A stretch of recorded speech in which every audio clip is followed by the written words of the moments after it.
Page 6, paragraphe bête. Amar bichama bachanina. Imroe adam shitpalel velo ne'ena, yachzor v'yitpalel. Shneimar kaveh el Adonai, chazak v'yametz becha v'kaveh el Adonai. Donc Rabbi Chana, fils de Rabbi Hanina, nous enseigne. Si quelqu'un verrait qu'il a prié et qu'il n'a pas été exaucé, eh bien qu'il reprie. Comme il est dit, espère en Dieu, renforce-toi et renforce ton cœur, et espère en Dieu. Donc,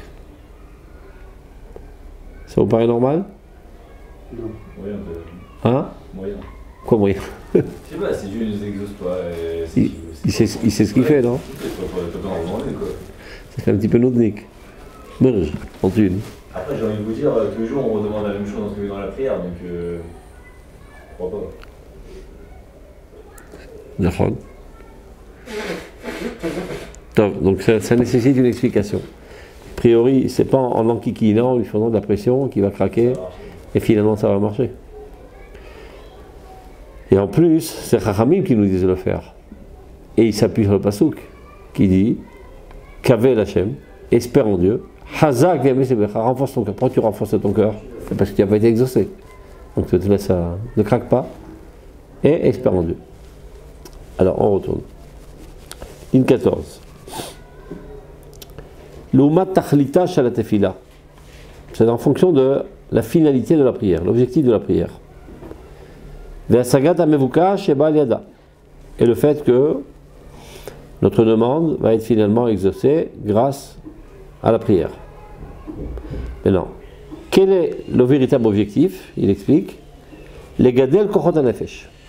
Nous, lorsqu'on prie, on pense que l'objectif de la prière, c'est de recevoir nos demandes, c'est-à-dire qu'on soit exaucé. Mais en fait, c'est pas ça. La finalité, l'objectif de la prière est les gadel kochot hanefesh, de faire grandir les forces de notre âme, betsiure gdusha, tiens, dans des conceptions de sainteté et de perfection, et l'otsish le mouta à la poêle, et de mettre à l'œuvre la perfection de l'âme dans notre personnalité. Alors, pour accéder à cet objectif, Darkei Hatzurim Haele Rabim Verechavim, ça veut dire les moyens d'arriver à ces conceptions auxquelles Dieu voudrait qu'on y arrive sont très larges et très nombreux. C'est-à-dire Dieu veut te faire arriver à une certaine compréhension, une certaine conception, un certain sentiment, un certain idéal, une certaine aspiration, peu importe. Mais non, il a toutes sortes de moyens pour t'y amener. Au mistarafim les pratim rabim shel enket. Et ceci se ramifie en d'innombrables détails de manière infinie. Tsur haolamim, le créateur du monde, lefanav niglu kol tarlumot. Lui, il sait, il connaît tout ce qui est caché, tous les secrets. Il sait exactement ce que tu as dans le ventre, ce que tu as dans la tête, où tu en es, à quoi tu penses, à quoi tu aspires. Et donc il sait aussi, il sait exactement chacun d'entre nous quel est son manque spirituel. Pour ainsi dire, à chaque instant, Dieu scanne tous les hommes du monde, toutes les âmes de l'univers. Maintenant, comment tu t'appelles? Shai.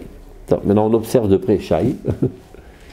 Il se trouve dans le point cardinal x plus 2, y 3, dans la courbe. Il y a une nécessité cruciale, universelle, qu'il avance à x plus 4, y 5. Et s'il ne le fait pas, catastrophe universelle. Et Dieu, il sait comment te donner un coup de pied derrière pour te faire avancer vers cet objectif.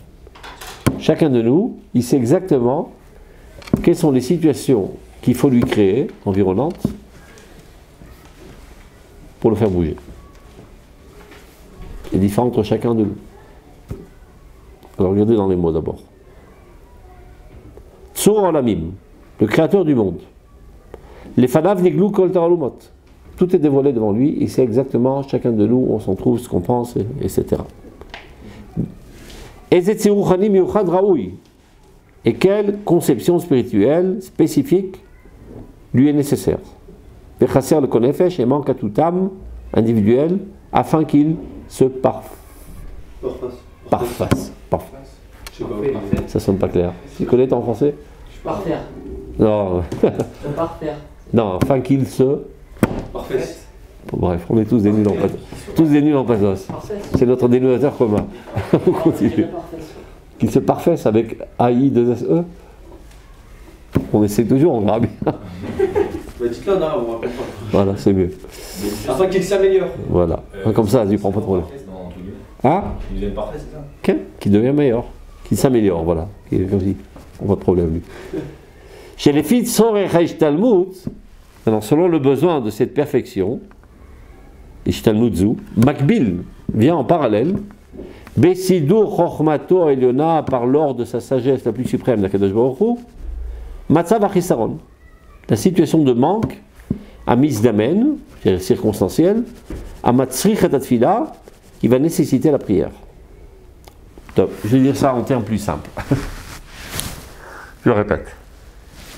Dieu scanne toutes les âmes à chaque instant.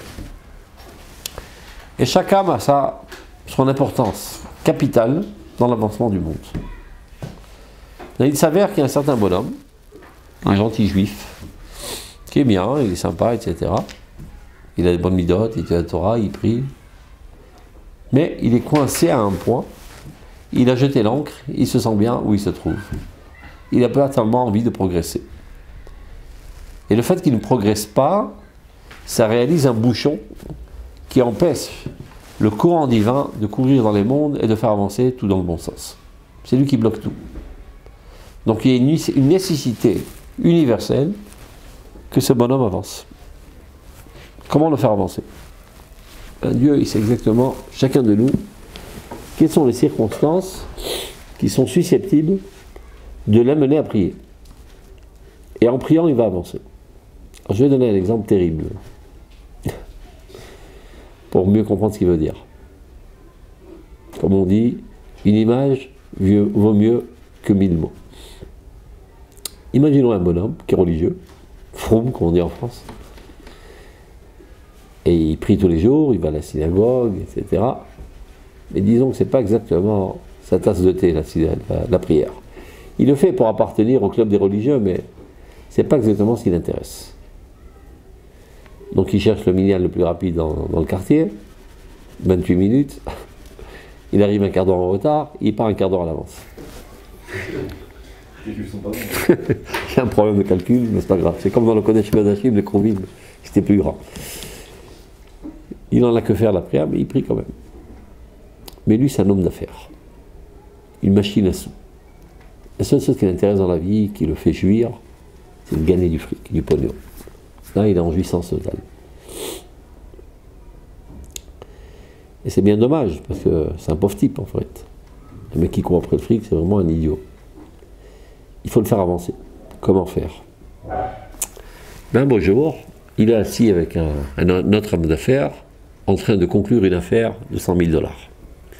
Mais dans ce bonhomme, il a un calepin. Tous les quarts d'heure, il a un rendez-vous avec l'homme d'affaires. Et chaque fois, il ferme des affaires à 100 000 $, $1 million, etc. Donc il est assis avec un homme d'affaires. Il est sur le point de conclure une affaire. Tout d'un coup, il reçoit un coup de téléphone de sa femme. Moïse, Ken, le petit, là, Yossi, il vient de se faire écraser par une bagnole. Waouh. Excusez-moi, monsieur, il ferme son calepin. Je suis obligé de partir. Il n'y a plus d'affaires, il n'y a plus de calepin, il n'y a plus rien. Il roule comme un fou à l'hôpital. Il arrive à l'hôpital, aux urgences. Oui, mon fils, sur la table d'opération. Pour rentrer? Non, vous pouvez pas rentrer. Le chirurgien en train de s'occuper de lui, etc. Donc il commence à prier. Oh mon Dieu, guéris mon fils, je t'en supplie. Rien ne se passe. Il palèle, mais non, il prie, il n'a pas été exaucé. Après 10 minutes, le chirurgien sort, il lui dit, écoute, la situation se dégrade, il est vraiment en danger de mort. Il commence à prier encore plus, du fond de son cœur, je t'en supplie Dieu, guéris mon fils, etc. Tout d'un coup, il a prise de conscience. Je suis vraiment un salaud. Hein. je prie que pour mon fils. Il y a une cinquantaine de personnes là, qui sont sur la table d'opération. Je t'en supplie, Dieu guérit tous les malades qui sont sur la table d'opération. Après, réfléchis davantage. Mais tous les malades qui sont à l'hôpital sont suppliés à leur douleur, etc. Après, il grandit davantage. Tous les malades de Jérusalem, Dieu, je t'en supplie, guéris-les. Tous les malades d'Eretz Israël, tous les malades du monde, qui est plus souffrant dans ce monde, que tu apparais dans toute ta grandeur, toute ta vigueur, toute ta splendeur, et que tu écartes tout le mal, et toutes les souffrances, et toutes les douleurs de l'humanité entière. Intéressant ce qui s'est passé. On avait un petit mec de rien du tout, une machine à sous, un coureur de pognon, un pécno de première. En l'espace d'une heure, c'est devenu un idéaliste. Sincèrement. Parce que de dire ça pour la frime, ça marche pas sur dur. Sincèrement, il a grandi, le mec. C'est bien travaillé, quand je vois. Hein.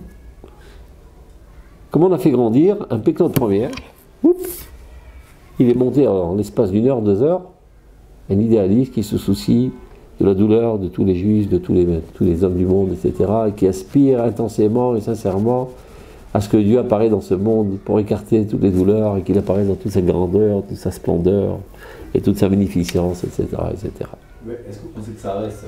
Hein? Est-ce que vous pensez que ça reste? Parce que il y a Est-ce que c'est? Est-ce que ça reste? Qu'est-ce qui reste?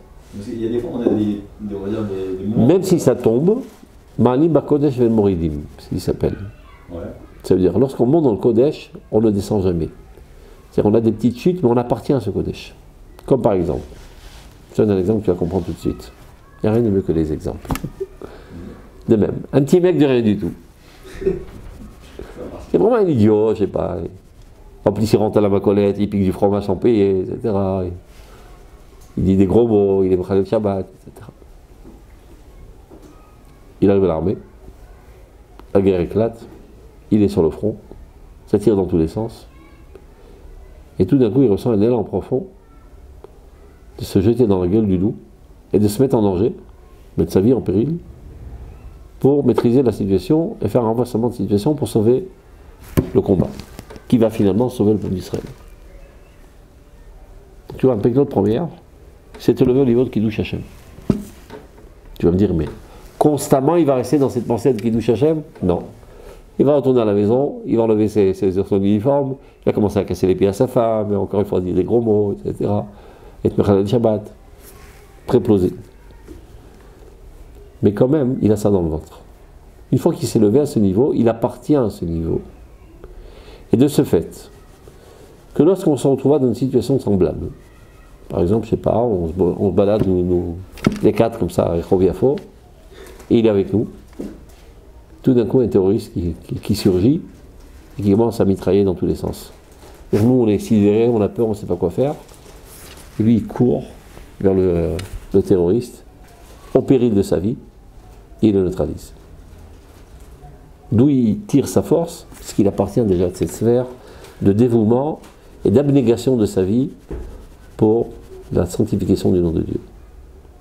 Il s'est élevé. Ma'alim Bakodesh vel Moridim. On s'élève dans la sainteté, on ne descend plus. Ça ne veut pas dire que ça apparaît constamment, de manière dévoilée, etc. etc. Ça, c'est un travail de choix, de prière chofshit.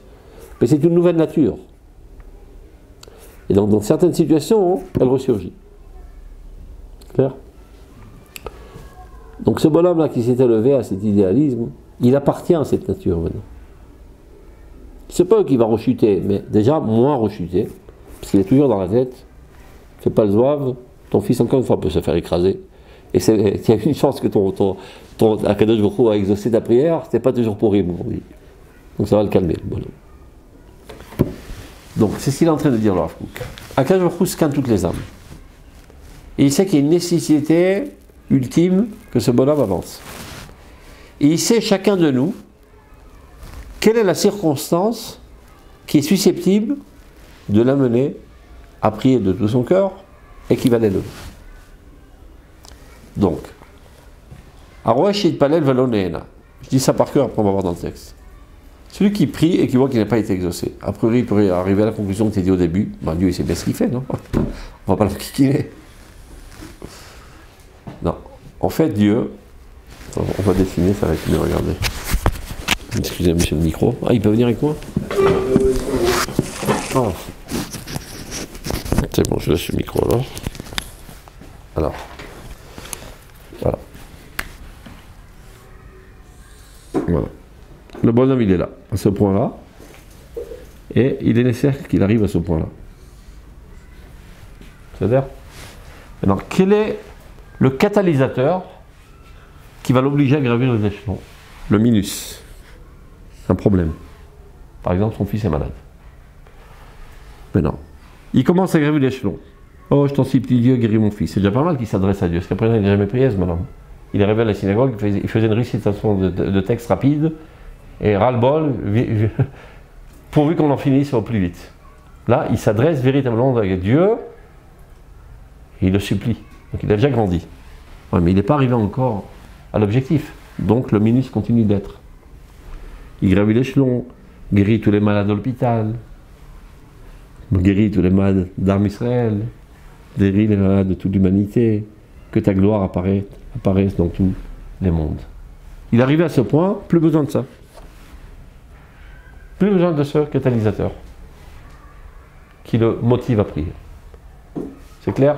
Donc lorsque nous on prie, on pense qu'on prie pour enlever le problème.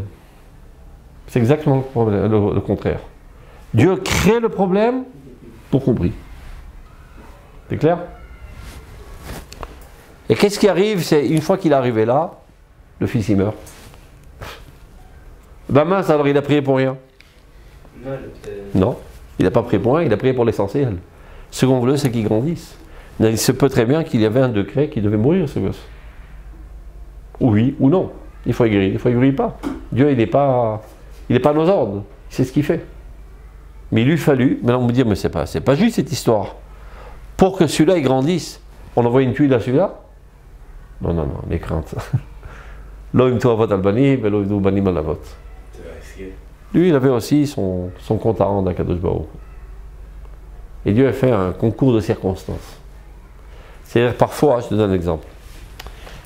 Il se peut que quelqu'un ait une souffrance. Par exemple, pas son fils, je sais pas. Disons qu'on parle d'une femme, mais ça c'est le mari. C'est-à-dire, le mari c'est quelqu'un de très intériorisé, introverti, hein? Introverti. Il va tous les jours au boulot, il se fait vexer par son employeur. Il le vexe, il l'opprime, il lui casse les pieds, etc. C'est une souffrance atroce, bien pire que toutes les souffrances corporelles. Mais il ne montre rien. Il arrive chez lui à la maison, il sourit bien, il tape à la porte, salut chérie, comment ça va? Rien. Personne n'est au courant. Il n'y a que lui qui souffre. Alors comment ça fait-il qu'à ce bonhomme Dieu a apporté ce genre de issourim, ce genre de souffrance, et un autre bonhomme il a apporté une autre souffrance, dans laquelle il a alité, il crève de mal, il hurle, il saigne, et sa femme le voit comme ça, elle est sensibilisée, etc. Donc il s'avère que la manière dont il souffre n'est pas que pour lui, mais elle est censée aussi interpeller son environnement. Dans ce cas, sa femme. Pour qu'elle grandisse. C'est clair? Ça ne veut pas dire que lui, il a été puni pour qu'elle grandisse. Lui, de toute manière, il devait recevoir sa dose. Son remède, on va dire. Mais il y a une panoplie de remèdes. Quand tu arrives à l'hôpital, on te dit, regarde, tu es sensible à l'aspirine, tu es sensible à ça, pour savoir quel remède te donner qui t'est adéquat. Il y a toute une panoplie de remèdes. Akadosh Baruch Hu, qui refait Kolbassa, on m'a fait la sorte, le médecin par excellence, de tous les maux psychologiques, mentaux, spirituels, corporels, etc. Il sait maintenant qu'il y a une maladie d'âme. Et pour la guérir, il faut souffrir une certaine période. Pas parce que Dieu est sadiste. Parce que lorsque l'homme se trouve dans certaines situations compliquées, très souvent il se remet en question. Alors que quand tout roule sur des roulettes, il s'oublie. Et donc c'est pour son bien. Mais pourquoi il a porté une souffrance de cette manière et pas d'une autre? De cette manière qui est connue des autres. Et pas d'une autre manière qui est inconnue des autres.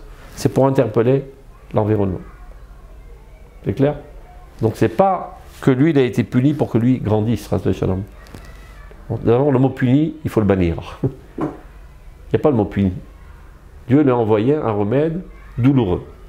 Pour son bien et par amour. Toujours. Mais même. Parfois c'est pas par amour. Toujours.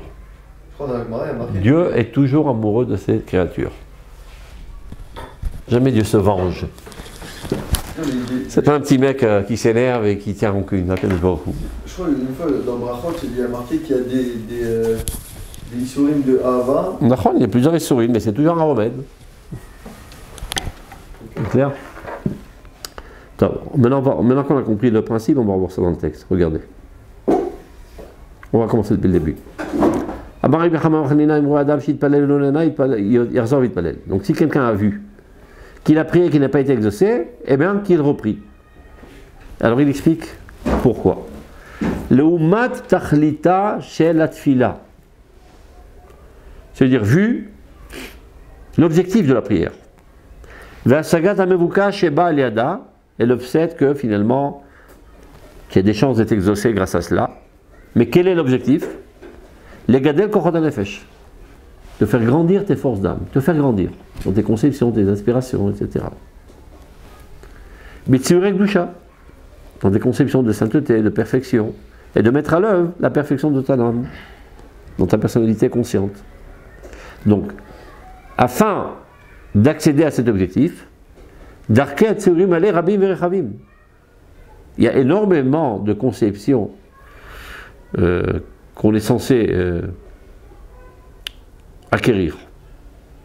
Ou mista'afim li pratim rabim shalem ket. Il se ramifie ces conceptions, ces idéaux, à des détails nombreux, infinis. Mais Tsur Olamim, le créateur du monde, Lefanav niglu kol ta'alumot, tous les secrets lui sont dévoilés, c'est-à-dire il sait exactement ce que tu as dans le ventre, dans la tête. Donc il sait aussi quelle conception spécifique qui te serait convenable te manque.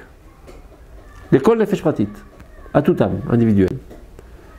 Shetish talembo, avec lequel elle pourrait grandir. C'est-à-dire si tu acquiers cette conception, tu seras mieux, tu seras plus parfait. Maintenant, chez les filles, Tsorech Ishtalmudzu, afin d'arriver à cette perfection, on va dire, Makbil vient en parallèle, Besidur Chochmato Eliona, par l'ordre de sa sagesse suprême d'Akadosh Baruch Hu, Matzav Achisaron. Dieu, il sait, parallèlement à ton besoin, quel manque te crée qui va t'amener à combler ton besoin. Ton besoin objectif, pas ce que toi tu considères comme ton besoin. Toi, ton besoin, tu dis, ah ben j'ai pas d'argent dans la poche, ça serait bien, j'ai de l'argent. Ça, Dieu, il s'en fout, c'est des sottises. Ton véritable besoin, c'est que tu arrêtes de dire de la shonara.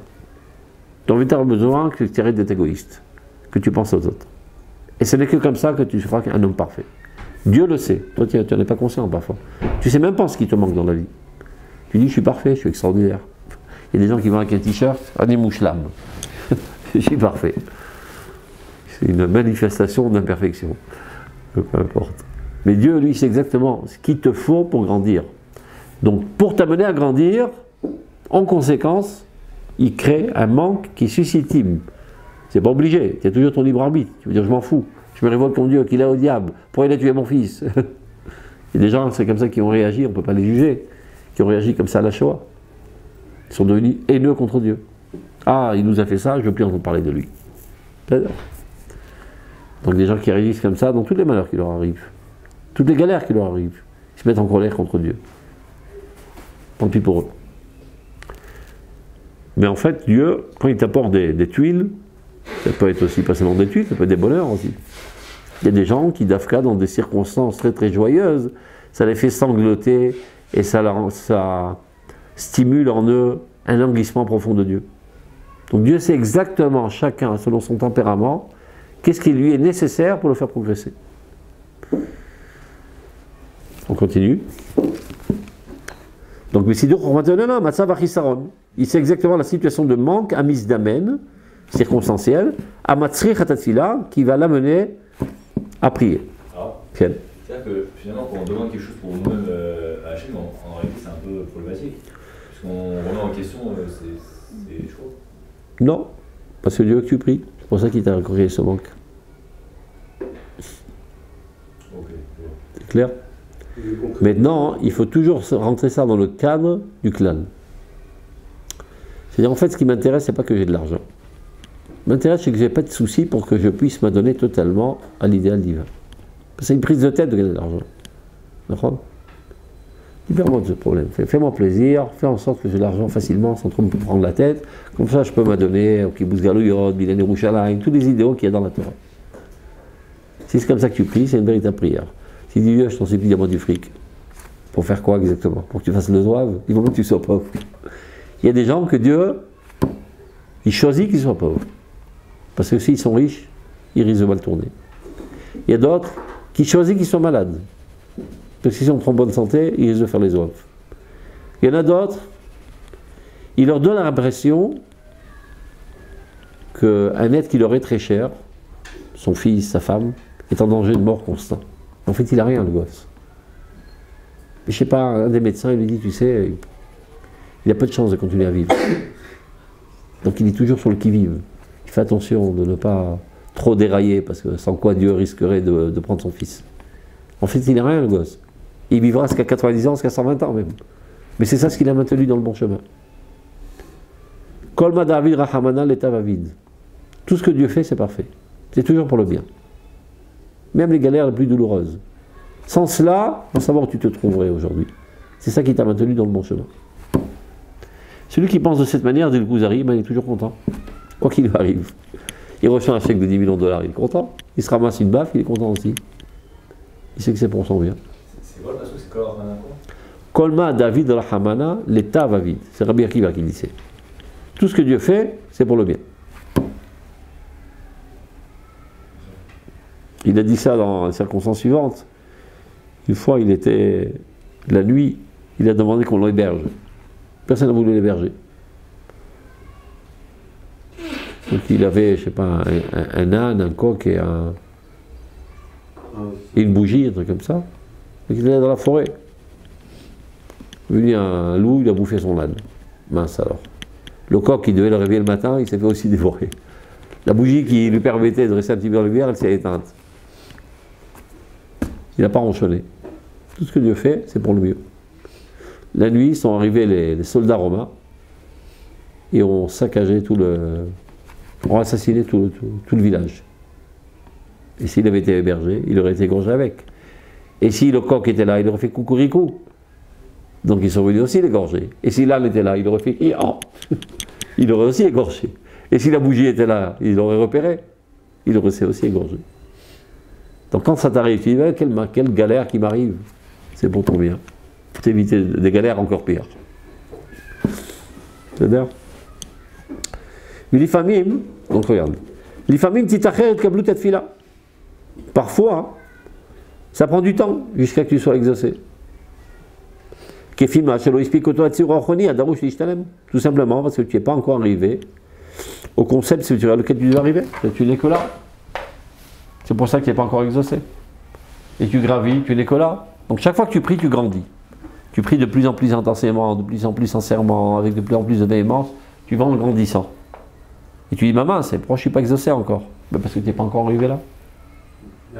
Continue de prier, jusqu'à qu'on n'aura plus besoin de ce catalyseur. On a dit que même si il a atteint le concept, il ne sera pas forcément exaucé. L'enfant ne lui sait pas que l'enfant va mourir à la fin. Donc il continue à prier. C'est l'histoire d'un mec qui a un super champ. Mais il a une fleur qu'il adore dans ce champ. Non, c'est pas lui qui adore la fleur. Il a un champ qu'il voudrait labourer. Il n'a pas le temps. Donc il prend un employé qui entretient son champ, qui lui aboure le champ, etc. Mais cet employé, c'est un glandeur. Il ne faut rien.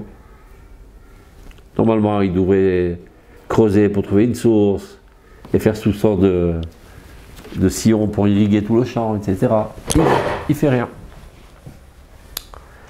Mais heureusement, cet employé, il y a une petite rose qu'il adore.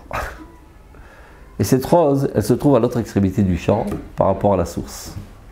Alors pour amener l'eau à la fleur, il enlève toutes les pierres, il arrange tout le champ, il fait toutes sortes d'irrigations, etc. pour bien entourer la rose d'eau pour qu'elle vive et qu'elle grandisse.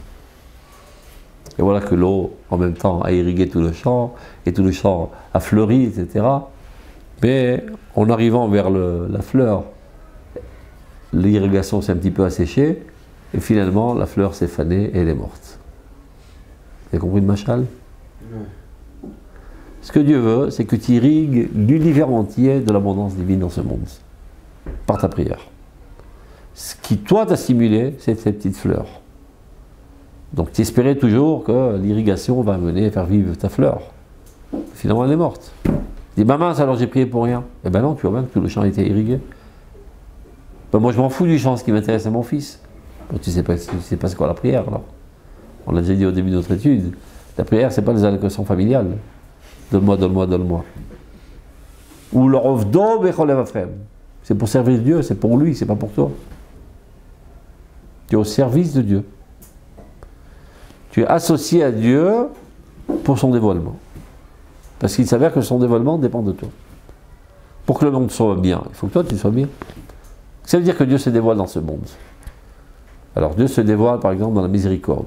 Et que ça veut dire que Dieu se dévoile dans la miséricorde, c'est-à-dire que tous les hommes sont miséricordieux. Donc la miséricorde divine apparaît à travers les hommes. Que ça veut dire que Dieu apparaît dans le dîme, que tout le monde est du dîme. Donc plus les gens s'améliorent, plus ils dévoilent le divin, plus il y a un dévoilement de Dieu dans ce monde. C'est ça tout notre but. C'est clair? On continue. Donc les familles, ligne 17. Titacher, itkablut atefila. Il peut arriver que ça retarde. Comment qu'on dit? L'exaucation de ta prière. Ça me paraît l'exaucement. L'exaucement de ta prière. Tout simplement parce que tu n'as pas encore accédé au niveau spirituel que tu aurais dû arriver. Car oui. C'est dans toute la profondeur de ton âme et dans toutes ses nuances. Donc cela nécessite de répéter plusieurs fois. Chaque fois que tu pries autrement, plus profondément, plus sincèrement, du fond du cœur, etc. Alken, c'est la raison pour laquelle Adam shelo ne'ina. Tu peux lui donner un petit coup de pied là? Bonjour. On continue. Alken, Adam shelo ne'ina, l'homme qui n'a pas été exaucé, alav larzor velitpalen, il doit reprier. Velo lomar noach, et ne pas désespérer de dire bon, si Dieu ne veut pas, mais c'est ce qu'il fait, je laisse tomber. Non, en aucun cas il faut désespérer. Tant qu'il te reste un souffle, continue de prier. Khalila, Dieu le plaise de se désespérer. Car Katsra Yadoïd Barach Mepedut, tu crois véritablement que la main de Dieu est trop courte pour te délivrer? Il n'est pas capable? C'est pour ça que tu désespères? C'est un blasphème de croire que Dieu n'est pas capable d'amener la délivrance. Donc continue de prier. Donc le problème il n'est pas chez lui, il est chez toi. Et là, donc pourquoi Dieu encore n'exauce pas? Chez Bechormato Eliona, par sa sagesse suprême, Dieu, ou Choshev Marchavot, il pense à toutes sortes il fait toutes sortes de programmes. L'iten Adam Achir de Tikva, d'amener l'homme à un objectif souhaitable. Mais chez Koladvarim Azmaniim, Yosifulo Erech Nitzriut Veshlemut Chashuva, que toutes les choses éphémères de ce monde lui rajoutent une valeur éternelle, une perfection importante. Cette phrase-là est la phrase la plus importante de la vie. Je vais l'expliquer. Il faut savoir que tout ce qui t'arrive dans la vie à chaque instant n'est pas par hasard. Et plus exactement, n'a presque aucune importance en tant que telle dans ce monde-ci. La seule importance, c'est ce que ça grave dans ta conception. Tu viens de vivre un événement. L'événement, il n'a aucune importance, il a disparu, il va s'estomper. Mais l'impact de cet événement sur ta personnalité, lui, reste pour la vie. Donc tout l'événement n'était là que pour l'impact qui restera dans ta personnalité. Un impact qui a fait que dès lors, tu es plus miséricordieux, par exemple. Tu es plus gentil, tu es plus sensible, etc. Auquel tu ne seras pas arrivé sans cet événement. Donc il faut s'entrer dans le crâne une bonne fois pour toutes. Que tout ce qu'on vit dans ce monde, c'est un machal. La réalité de l'existence, c'est la réalité spirituelle. Et c'est ça qui restera pour l'éternité. Ça veut dire, tu te ramasses une baffe dans une certaine situation. Ça fait mal. Après quelque temps, les sens ne le ressentent plus, c'est parti. Ça s'est estompé. Tu te rappelles de la baffe que tu as reçue je sais pas, il y a 20 ans de ton père? Oula, elle me fait encore mal. Elle est partie, c'est du point de vue sensuel, de la sensibilité. Ça a disparu. Mais il y a une certaine compréhension à laquelle tu es arrivé grâce ou à cause de cette baffe. Tu ne peux pas justifier les baffes. Peu importe, cette baffe, tu l'as reçue. Ça fait quelque chose sur ta personnalité. Mais non. Tous les événements que tu as vécus jusqu'à aujourd'hui, et il y en a des milliards d'événements, chacun, tour à tour, ont contribué au bâtissement de ta personnalité. Tu es aujourd'hui ce que tu es seulement parce que tu as passé tous ces événements. Tu aurais passé d'autres événements et tu aurais réagi d'une autre manière aux événements, tu aurais été une autre personne. Est-ce que tu comprends ce que je suis en train de dire? Les philosophes, hein? C'est un peu la les philosophes. Laisse tomber les philosophes, on s'en fout. Est-ce que toi tu comprends ce que je suis en train de dire? Est-ce que c'est clair que ta manière de réagir aujourd'hui, de comprendre les choses, de ressentir les choses, est fonction de tout ce que tu as vécu jusqu'à aujourd'hui? Une autre personne qui a vécu d'autres événements réagit d'une autre manière. Mais tout ça dépend de la guerre finalement. Vadaï, c'est ce qu'il est en train de dire. Dieu sait exactement chacun de nous comment qu'on est conçu et qu'est-ce qui nous est nécessaire pour nous faire grandir. Ça ne veut pas dire qu'on est obligé de grandir. Il nous donne les circonstances optimales pour qu'on tienne la perche et qu'on grandisse. On peut se révolter et faire les oeuvres. Donc, dans chaque situation, il faut essayer de... Toujours. Même si tu ne le comprends pas, même si tu ne le comprends pas. Même si tu ne sais pas en retirer les conclusions, l'impact y est. Pour le bien et pour le mal.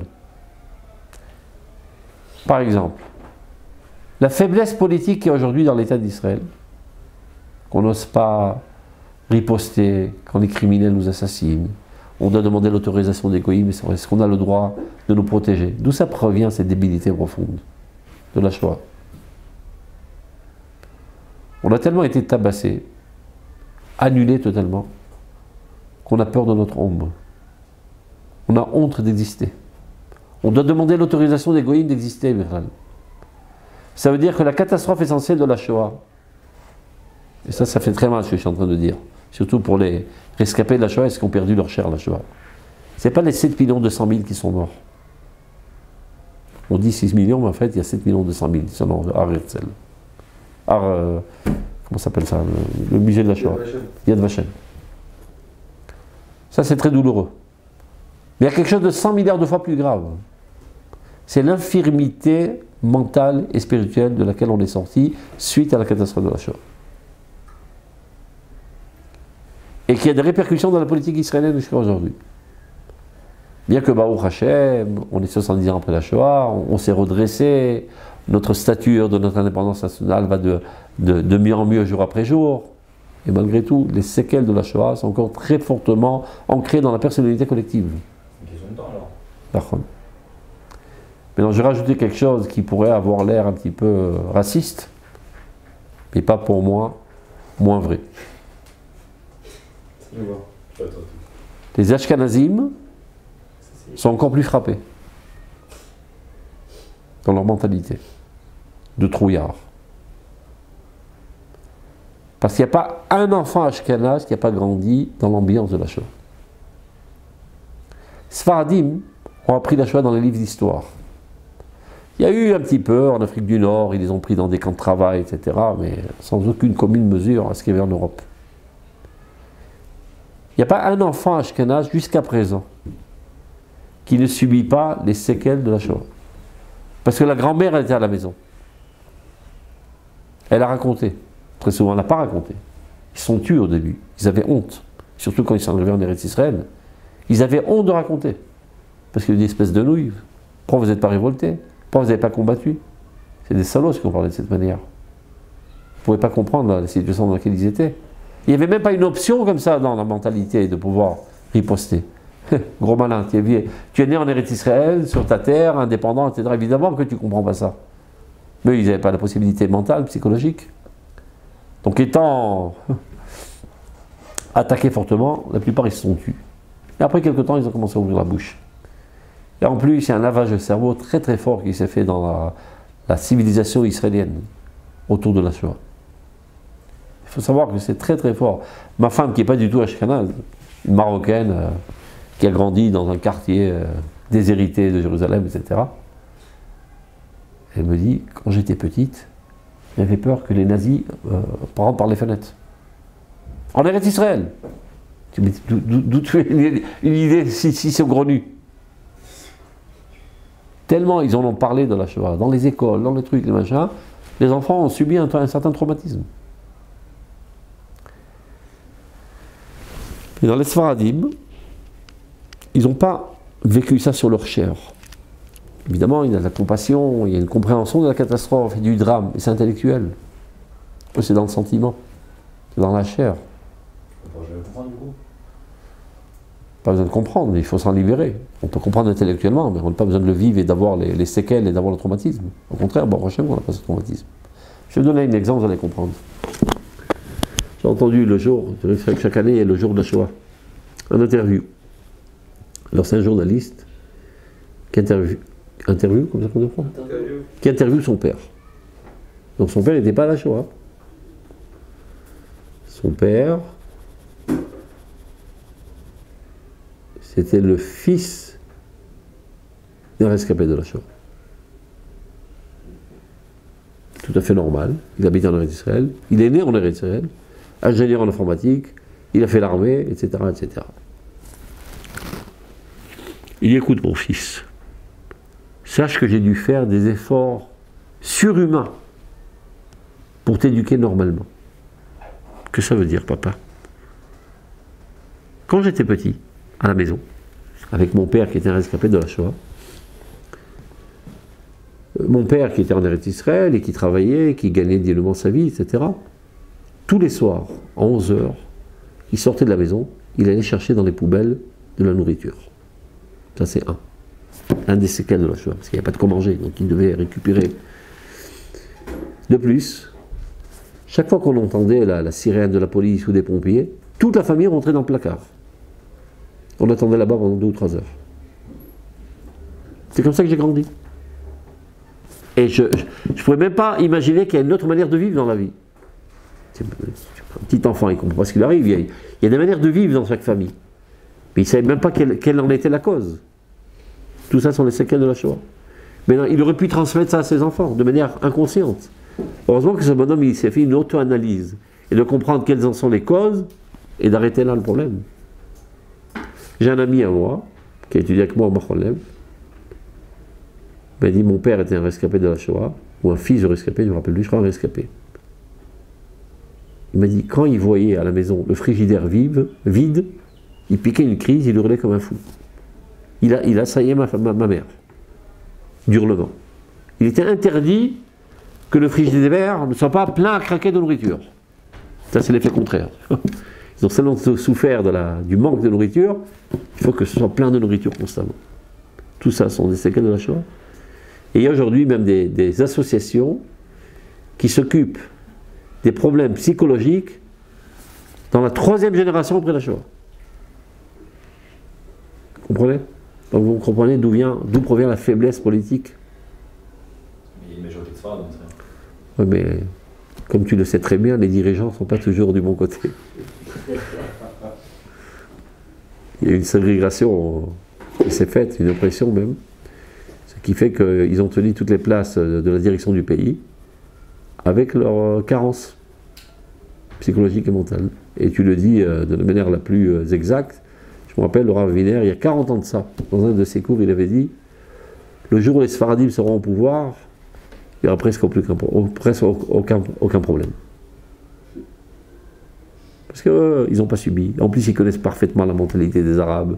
Ils ne se laissent pas embobiler par le mensonge. Ils savent comment les amadouer, etc.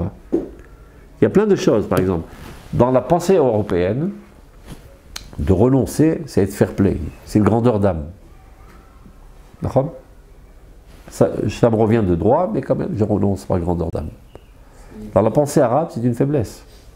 Si tu renonces à ce qui t'est dû, c'est parce que tu sais que tu n'as pas la possibilité de lutter pour, donc tu es un faible, donc je te casse la figure. Donc les politiciens ici, qui viennent du monde occidental, même s'ils sont sfaradim, ils ont subi un lavage de crâne occidental. Il dit soyons magnanimes avec les criminels, supportons davantage. Ah, c'est des faiblards les Israéliens. Alors on tue davantage. Si chaque fois qu'un terroriste essayait de faire une égratignure sur un juif, on arriverait et on raserait tout le village, ça aurait fait de l'économie de sang des deux côtés du camp. Il faudrait faire un khawa comme ça tous les jours, quoi. Donc c'est pas toi qui dois le faire, c'est l'armée. Celui qui l'a fait, c'est un rachat. C'est de se relever contre la souveraineté. Mais l'armée doit le faire. Elle ne peut pas le faire parce qu'elle ne décide pas quoi faire. C'est les politiciens qui décident quoi faire. Mais les politiciens sont des nouilles. Ils ont peur du qu'en dira-t-on. Que veut dire l'Amérique? Le summum de la morale humaine. Que va dire, comment il s'appelle le crétin de France là? Le sale Macron, là, qu'est-ce qu'il va dire? C'est tous des pourris, trempés dans la znout, et les mains emplies de sang, sont tous des criminels, toutes les nations du monde, qui nous ont tous assassinés, qui de manière active, qui en fermant les yeux, en complicité totale, et c'est de eux qu'on doit avoir notre note de moralité. Il faut au moins être profondément débile. D'où ça provient? De la Shoah, tout ça. De tous les pogroms qu'on a subis pendant tout l'exil, et le dernier coup de massue, c'est la Shoah. Donc ça, c'est le côté négatif, mais aussi des côtés positifs. Tous les événements que tu as vécus, tour à tour, ont eu une empreinte sur ta personnalité. Et donc, il est en train de dire là, que tout ce que Dieu nous fait dans ce monde, et rien n'est par hasard. Tout est calculé au micron pour optimaliser ton potentiel. Ça dépend de ton choix. Comment réagir? Tu te révoltes, ou tu reçois, et tu dis merci Dieu, et tu te relèves. Et tu t'améliores. C'est ça? Alors regardez dans le texte. Kol advarim, dans la ligne 19. Kol advarim azmaniim. Toutes les choses passagères, éphémères de ce monde. Yosifulu erech nitzriut. Sont là pour te rajouter une valeur éternelle. Et cette valeur éternelle restera avec toi pour l'éternité parce que ton âme est éternelle. Ton corps, il va se faire dévorer par des cafards et des souris, tout ce qui tient en vie. Mais ton âme, elle est pour l'éternité. Tout ce que tu as acquis dans ce monde-ci, dans ton corps, il restera pour l'éternité dans ton âme. Veshlemut Rashuva, une perfection très importante. Maintenant, de manière générale, c'est le tempérament humain. Lorsque l'homme fait toutes sortes d'actions et voit qu'il n'arrive pas à l'objectif, mitralesh levavo, il s'affaiblit. C'est-à-dire, tu avances, tu n'arrives pas à l'objectif, tu laisses tomber. Tu désespères.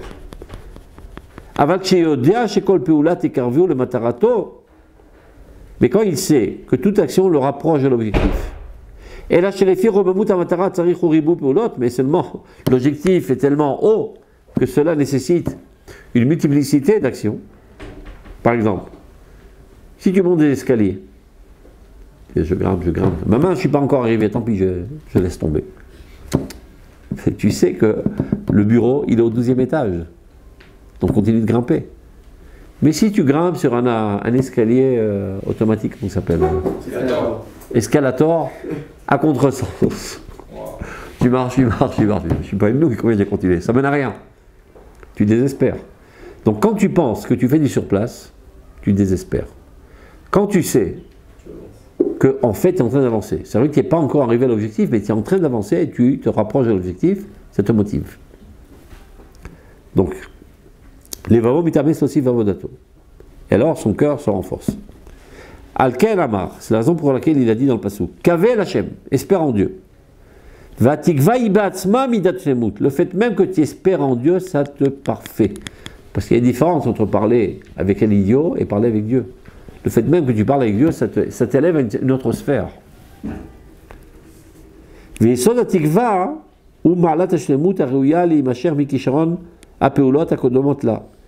le fondement même de l'espérance est fondé sur une perfection qui est une continuité des actions que tu as fait précédemment. Olfi Erecha Yesodazé, c'est-à-dire nous nous appuyons sur ce fondement, chez l'anagat tachlit peulat tefila, de comprendre quel est l'objectif de la prière. Teda neemana, sache, ki bechol tziur shel tikva l'Hashem, chaque fois que tu espères en Dieu, nitkaravta yoter ala matara, tu te rapproches davantage vers l'objectif. Et là, chez l'oïgat radaïn, mais tu n'es pas encore arrivé. Les filles chez l'oïshlam tadaïn, parce que tu n'es pas encore gravi tous les échelons. Alken chazak v'yamesebecha. Donc ne te désespère pas, au contraire, renforce-toi et espère davantage en Dieu, et c'est comme ça que tu arriveras à cet objectif, et alors il n'y aura plus besoin du manque qui a été créé pour te motiver. Donc il y a de fortes chances d'être exaucé. C'est clair? Parfait. Voilà.